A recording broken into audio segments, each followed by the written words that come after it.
I'm GamerFitNation's Black Bible. And I'm GamerFitNation's Gregory Laporte. And we're here with Joe, Daryl, Noah. For Tomb Raider. You know what? Did you notice the peace in that? The harmony for Tomb Raider.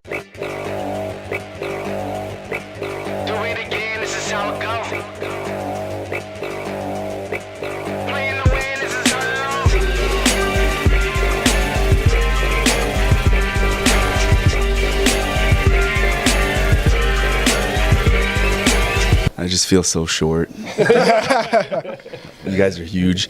Yeah, we're here at CES showing off Tomb Raider multiplayer. We just announced it a couple of days ago. Very excited, and you guys obviously hope we're out and having a good time. We love it when that happens on unfiltered multiplayer. It's been in development for 2 years. Very proud of it in Montreal with a separate development team as the single player team in Crystal. Put together a team and we've been, I guess, what else do you guys want to know? Fire away your questions. I mean, well, as far as multiplayer, some of us feels great about the multiplayers. Others Hey, listen, don't buddy. feel so great. Listen, buddy. It was one time. Too many. All right. So, I mean, the whole thing is, it was crazy. I didn't even know multiplayer was coming out until today, and you announced it. I mean, multiplayer is crazy, just to let you guys know. But as far as the tactics in multiplayer, we saw a few things that was very interesting. Can you give us a little bit more details? Any of you? Anybody? Who wants to take the mic? I'll speak a little bit to some of the things that we had going on. I mean, we tried to take some relatively familiar gameplay styles and mix it up a little bit. We chose an asymmetrical mode where survivors have to work together in order to survive, and then we also took some of the single player mechanics that people like in Tomb Raider, like traversal, and we have traps. Traps are actually a riot in the game. Yes. And then we have the game changers, like we have in the level we were showing today, we have the windstorm, so you get things neck and neck, and anything makes the difference, whether it's setting that trap or triggering that wind, and that idea that the environment is important in a game like this is one of the twists that we put on it. And what's really cool about the traps is the fact that, they catch you so off guard, because you could just be like running around and walking, and then all of a sudden you see spikes that squeeze you. Or the med pack, like, I'm gonna get it. All of a sudden you're just upside down, and you're like, what the hell's going on? And it's just automatically, like, it's just crazy. So, like, how important was it for you to make a very unique and intuitive multiplayer experience? I'll take that. You take that? Yeah, I mean, I think it was important, obviously, for us to make something that was Tomb Raider flavored, because there's Call of Duty and there's Halo and there's other games that are doing the first-person shooter thing, and they do their thing and they own that, right? That's huge. So there's no point us really trying to compete directly with those guys, because you already got that. So for us, it was important for us, as Joe was saying and Noah was saying, to take what we were doing with Tomb Raider, with this reboot, the survival theme, banding together, us using our mechanics and taking that and applying it to this multiplayer mode, and making that feel like it was something that worked well for us, that worked well for our franchise and worked well for this game, and sort of fit with the single player theme as well. So it was really important that we did that from day one. We were thinking about it for some time, as Joe was saying, and then we didn't have the bandwidth to do it. We were full board trying to get the single player done, and we really wanted to explore multiplayer a bit more after doing Guardian of Light, where we did co-op, and we had a lot of fun doing that at Crystal. So we asked these guys to be like, hey, you up for it? And they said, all right, we're doing it. We didn't even know what that meant, right? At first, we're like, we're up for multiplayer Tomb Raider, but what does that mean? So it was tricky, because just like Daryl said, we didn't want to do something that just felt like very, generic. You've seen it somewhere else, and there's so much in the Tomb Raider universe that you can use to get, like, just like Noah was saying, a game changer, a trap that just fits in the universe. So we had some very interesting tools along with the mechanics from single player, the wall climbing and the bow and all the weapons and the stuff that Lara has in our arsenal. In single player, we brought it over to multiplayer to offer something that is easy to get into. You finish single player, you want to have a little bit more fun, play with your friends, jump into multiplayer real quick, try some modes that perhaps you feel like you've seen somewhere else before, but not necessarily as they are in our game, and just have a good time, like jump in, jump out kind of thing, and enjoy some time with your friends.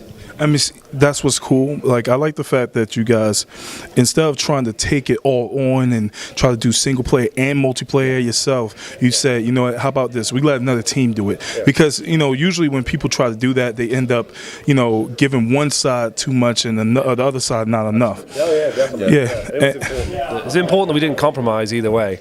right? So, over at Crystal, we were focusing on the single player, and that's epic in itself. Doing a reboot and the origin story for Lara, we wanted to put all of our time and energy into that. So it was really important for us that we didn't get kind of a split focus, and that's where these guys come along. And same thing, like they are dedicated 100% to making multiplayer the best thing it can be. So that way, even though we work well together and we're collaborating and we're going back and forth between studios, everybody's got heads down, focusing on just making the best thing they can. And we literally built a team for this. Like we got specialists in multiplayer.